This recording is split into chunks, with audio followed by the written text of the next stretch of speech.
Hey everybody, welcome. When I think of my father, my daddy was 6'4". He was a gentleman. He respected everybody. I never heard him word curse any race, any of us children, my mother, his mother, anybody that was not a Christian. He was a Christian, true on and off the stage, a Baptist pastor, an office pastor, actually graduated from the seminary. And yet he wasn't a religious spirit. He wasn't dominating, wasn't a Bible basher. So I expected that in hindsight, because now I have to teach it to the legalists, because I teach cross-body unity, which is spirit-filled and not. And it was when I got into the more spirit-filled tongue talkers, which I is one, back in the day, that I noticed that this streak was in their teaching of authority or control, and it was like racist. And even though they want to be, as well-meaning, it was also really biased against females of a certain kind, real women. So I'm not bashing people, because everybody's got a history, a backstory, but we need to improve. This is not the old territorial turf garden day, and this is the expat, not the LP, the expat day, because everybody's moving in from all colors. And it's a new season. I'm excited. I'm interested how this is going to happen. So when I'm teaching on Christian doctrine, to the Christian, for the Christian, by the Christian, I send it with love and respect. But there's sweet baby Jesus love, and there's grown-up manly rise up and toss those temple money changers tables over love, which is this. Because it's about income, I believe. All this LP, Levitical patriarchy, He-Man's Club, Gentleman's, whatever it is. It's a spirit that is in the world, mammon-centric, cagey, cunning, biased. Really mostly men, but it can have their matriarchs, their queens, fierce and determined. But that's, hey, forgive us all, Father. That's their meat and potatoes. But we're for the Lord with manna, fresh manna, okay? So I'm just saying a few things which I know are out there rolling around in the temperament, in the thought processes of when they see something like this on the film or myself. So we're pro them. I've already made a tape about discerning and defining the difference between a patriarch and the Levitical patriarchy. It's in the fruit. All right, I'm not going to go there. But then I know the doctrine so well, and they would hit on certain types as, well, she's trying to take the place of a man. No, I never was like that. See, they word curse. They won't relate. They don't know me. They will not. These will not historically, for 30, 40 years, chat, because a female is an object or whatever. I don't come from that. I come from the everybody's equal, Ephesians 5:21, mutual submission in the fear of the Lord, which was First Church Paul. I even researched it. All right, I researched it. And it was even in the marriages. So when you get to that, and I am strong, I want to be strong for the Lord, but I want to be meek, I want to be approachable, I want to be respectful, which I am. And I abide, and I teach this for you, that kind. I abide in James 3:17 fruit all the time, every day, everywhere I go, whether I'm under pressure in your church or out of the churches.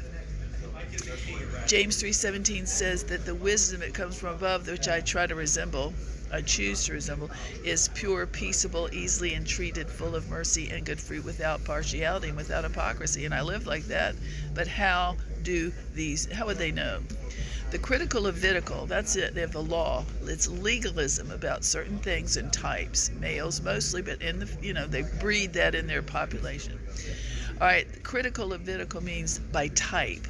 I will save myself the energy, the rough treatment, maybe because I'm scared, and I'll dismiss you as a type. I'll objectify you. See, that's part of it. It comes down from the Salem witch trials on one hand, if they're in the occult type psychic prophecy, which I've said before, they can come to the good old boy shepherding movement from the south. It could be the gates of the city that just hate certain kinds to begin with. Certain fruit of that seems to be repeated around the nations. Now, I'm pro the people. We all got to get along. I'm pro the LP. It's just we're delivering the false teaching and the huff that hurts visitors, strangers. I found it because it found me, in other ways. So let me address this because I I've had things with really rough treatment from a big abuse, and I do have, by God's grace, and I am not small, I'm 5'10", I have the spirit of might and power on me, which is part of the Holy Spirit in Isaiah 11:2-3, the 7 spirits of God, which I embrace, but I'm very careful. Very careful. Self-government is the way over here. Self-government, not being controlled, all right, not retaliating, but I'm letting you know. So if I were to look at myself, knowing through how they think, even some about me, she's not the weaker vessel. She's supposed to be submitted as the weaker vessel. Listen, this is I'm teaching because there are a lot of strong FWA people, males and females with authority, fellowshippers with authority. Make sure they're friends with authority, okay? FWA is big.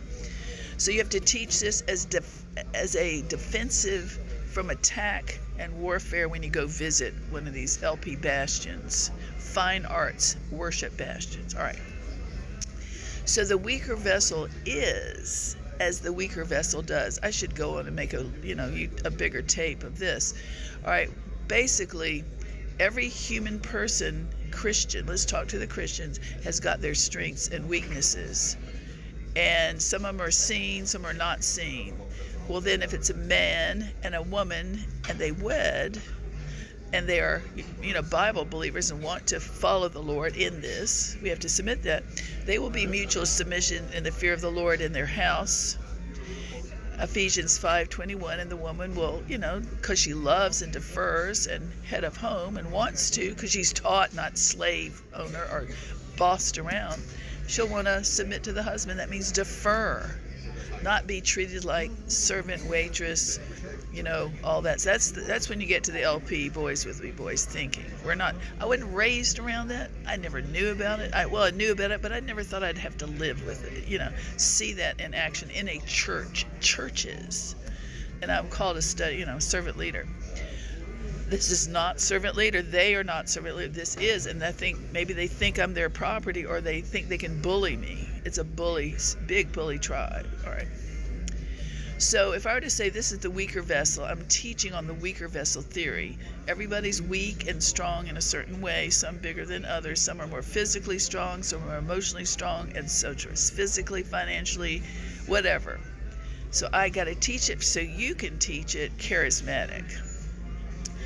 Everybody is different. Some females, like a Deborah, requires a lapidos, a person of might that makes her know and feel that she is the weaker vessel to him.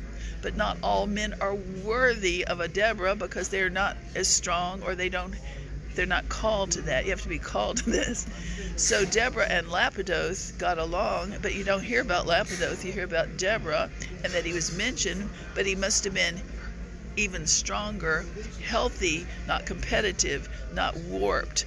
And also he loved her and kept her as his treasured vessel. After she was the judge over Israel, males and females in the field all day, she'd come home and park her mantle of authority and be his lovey-dovey. That's how I see it. Ephesians 5:21. If you want a picture of Ephesians 5:21 in real life, men and women in ministry or family, it is Andy of Mayberry on the old show, Andy of Mayberry, where Sheriff Andy Taylor interacts and relates in Ephesians 5:21 with Aunt B, Barney, and his son and everybody else. This is why we have to really make it plain. It is that toxic, caustic, gender biased, and controlling, even slave, even like Eli Temple priesthood. Oh, the women have a chink in their armor. Yeah, they're our property. Oh no, there's no more double standard in the Christian ministry from now on. I've been saying that for over a year, 2 years. God bless you. He loves you. Talk to you more on this. It's a big, hot topic. God bless you. We're for the men, really for the men, but not for false teaching and enslavement and wrong doctrine, be they black, white, brown, male or female. All right, bye.